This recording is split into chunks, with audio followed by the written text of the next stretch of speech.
What's going on, everybody? LK here, and today another Street Fighter 6 video. So I want to share some input tips and tricks for this game. So I'm going to try to list these in order of not even actually something you have to do in the game to something that's like moderately difficult. So I have 10 pieces of advice for y'all. So the first three are all actually settings things. So I'm playing the game on PC, but I believe these options are also available on the console version. So what we're going to do here is we're going to go into the options menu and to controls.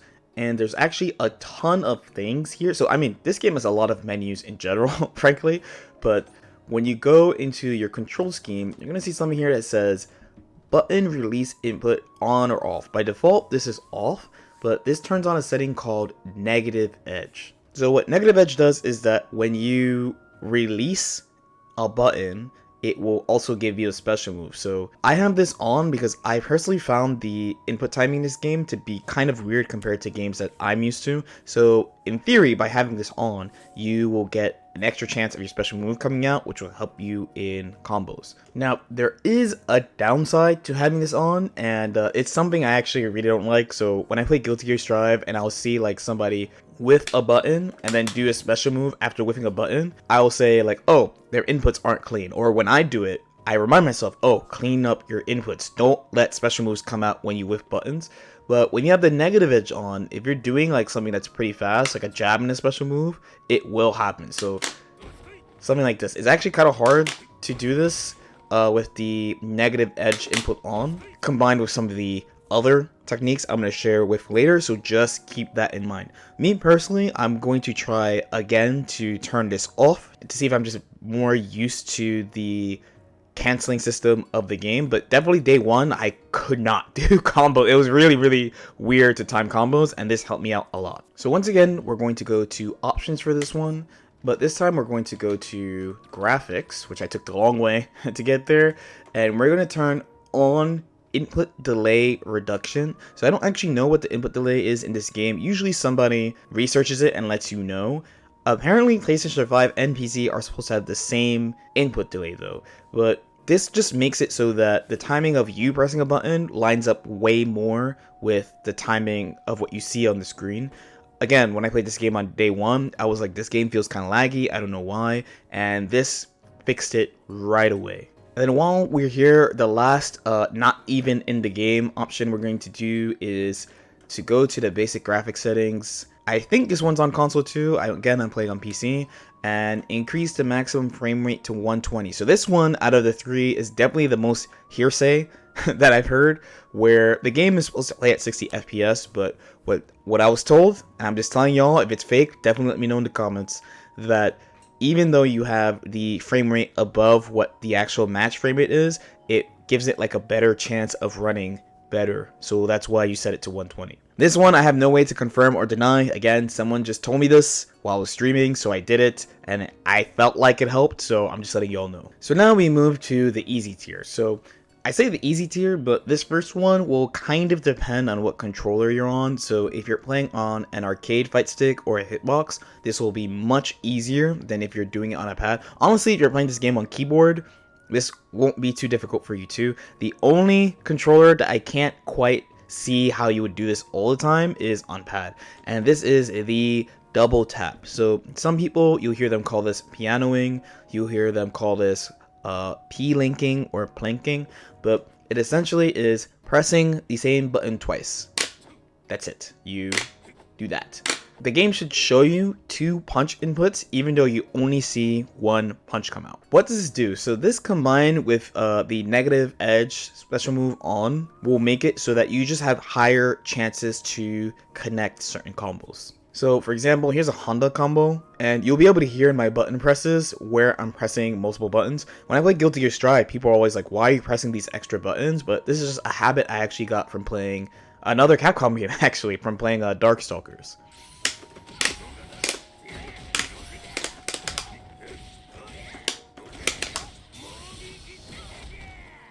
So there's a simple example there. So I use this pretty commonly for Link. So here's another not long combo example.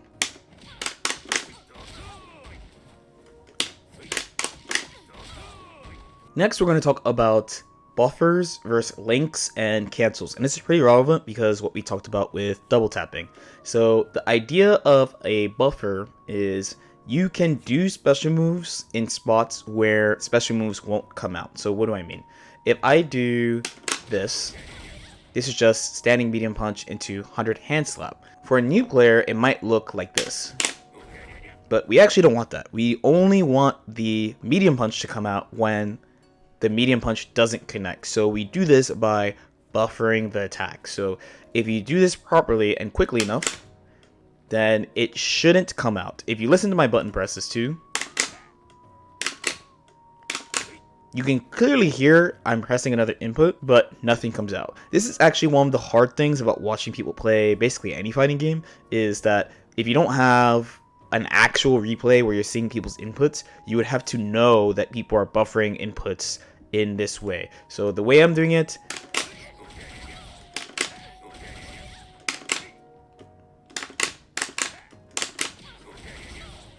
so that is a buffer, which is a cancel. So the idea is this move is special cancelable, so we do button into the move that's special cancelable. If my attack connects, then the next one connects. So this is different than a link. So for links, unfortunately, we need to use math to do this. So moves have enough advantage on hit that you let them recover and combo into something else. So actually the combo I showed you earlier, not that long one, I mean also that long one, but the short one uses this idea. So this is a stand medium punch. So this move is 4 frames advantage on block. My jab is 4 frame startup, so that means I'm able to connect this into this, but I cannot buffer it. I cannot use this technique. Instead, you have to time it in order to connect the combo.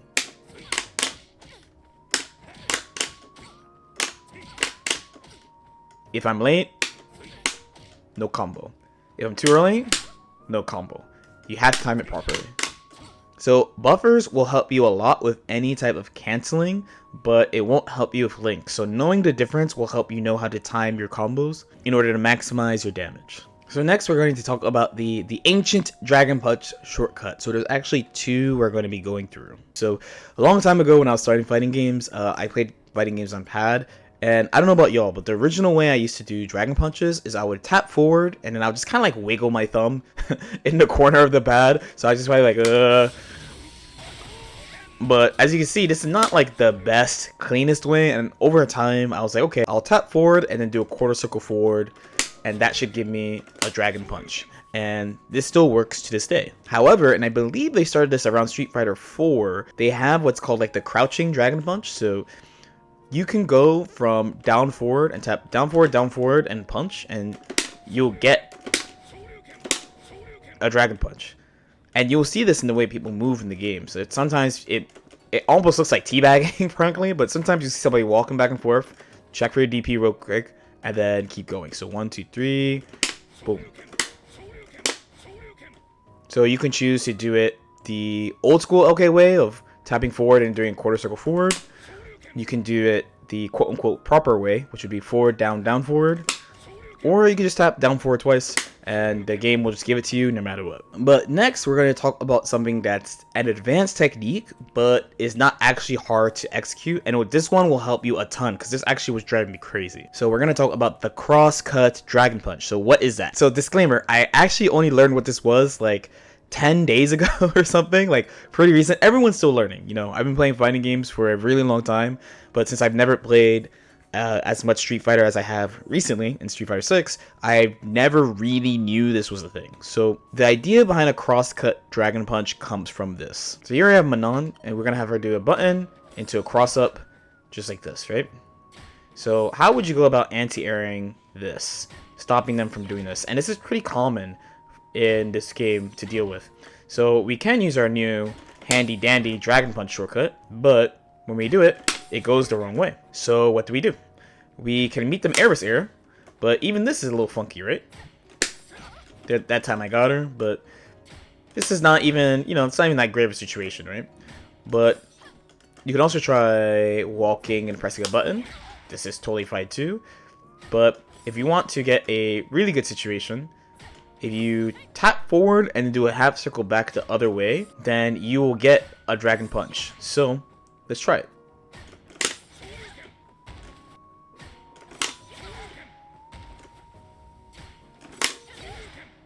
So the reason behind this working with this input, I'm not gonna lie, I don't quite understand. I keep trying to think, why does this work? Really? Like for real? And the closest thing I could get is that you have a dragon punch buffered on one side, so you just walk out and it autocorrects. That's basically the closest that I got. I don't quite know. This is one I had to, like, no one really explained to me. There's like, this is how it worked. So if you're having problems with this is another answer that you could use. So next we're going to go to a slightly higher difficulty. I mean, technically the crosscut BP would be in this difficulty too, but hey.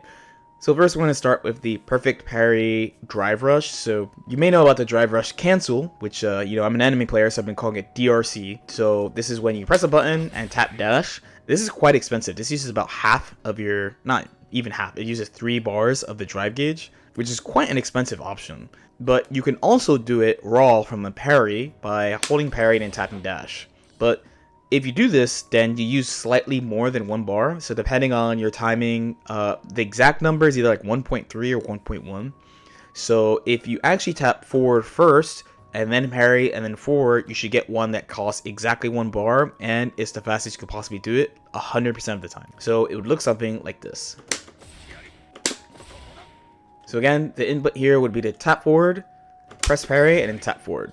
Then we have to talk about how to control the distance of your parry drive rush. So this is actually one I really struggled with and I had to lab on my own.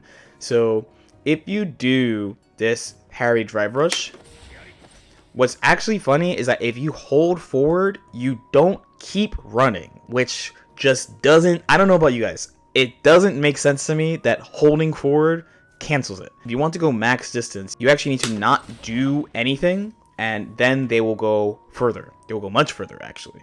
So compare to distance. Here is one where I'm holding forward. Notice how I stop right away, compared to if I don't.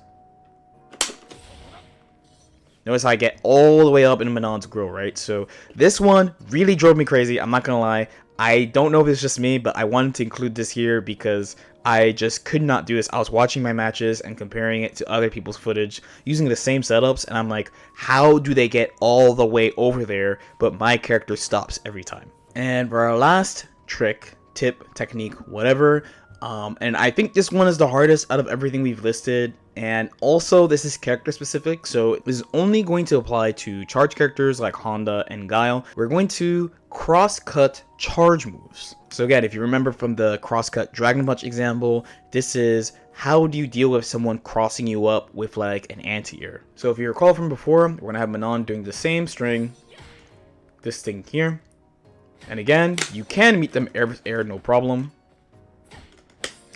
But depending on your character, and again, I have Honda here, he doesn't really have like a good button for this. Some characters can just press a button, and this is all well and good. And I mean, in his case specifically, he does have things like anti-air headbutt and stuff, but if I do it from this range, I just escape, and if I do my other anti-air, I cannot get to Manon. So what do we do about this? Well, we can do what we talked about before, where you walk out and press the button. This is very effective. Or you could do a cross-cut charge move. So the way we're going to do this is we're going to hold down back. So we're holding our charge. We're going to walk out. So we're going to press forward.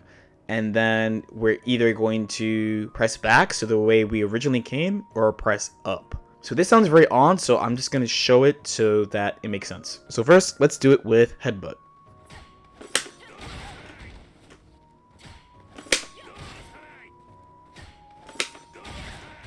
So I will say, doing it with a normal headbutt is quite difficult. Doing it with an armored headbutt, the EX headbutt, is much easier. The easier option is by using the anti-air, the sumo splash instead. This one is way more consistent because you're not losing your charge, so the timing is way more open. Like recording a heavy headbutt, it took me honestly like 5 or 6 tries to hit.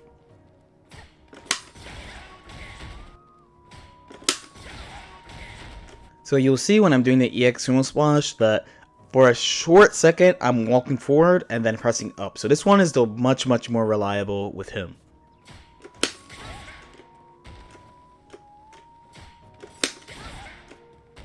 But you can also do this with Guile. Just keep in mind that you don't want to rush the flash kick in his case. So alright, these are my input tips and tricks for Street Fighter 6. I tried to organize these again from ones where you don't even have to be in game to do to ones that are like pretty difficult and niche. As usual, if you guys have any questions or comments, definitely feel free to leave them in the comment section below. Like and subscribe if you guys feel like it, and I'll see y'all next time. Peace out.